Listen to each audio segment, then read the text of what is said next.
Hey there. Let's talk about how to add arrows to your Google Slides. Super useful for guiding your audience's eyes or sprucing up your slide.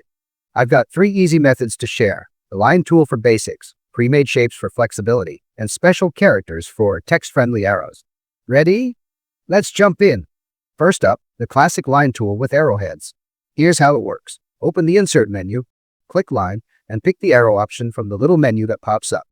I'll go with Arrow. Click and drag anywhere on your slide to draw it.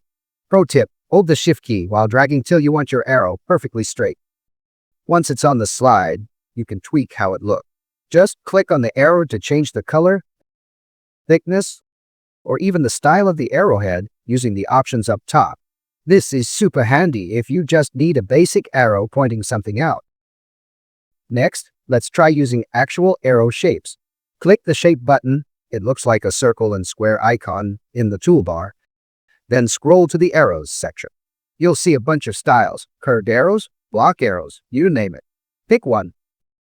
Drag it onto your slide or hold Shift and drag to keep proportions equal. And you're good to go. You can stretch it, spin it around, modify design little, toss a color on it to match your slide's vibe, and much more. Oh, and here's a bonus tip for you. You can type right inside these arrow shapes.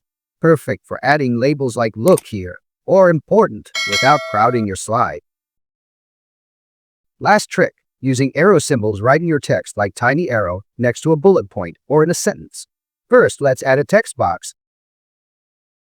Just click where you want it. Go to Insert, Special Character. Move box to left to have a good view. Type arrow in the search box. You'll get a whole bunch of options from simple to fancy. Click one, and it pops right into your text box. Let's try a few more. It's a neat way to keep things clean if you're working with lists or labels. And that's it. 3 ways to add arrows. If these tips helped you out, subscribe and drop a quick like in the comments. I'd love to say thanks for supporting the channel. Thanks for hanging out and happy slide making.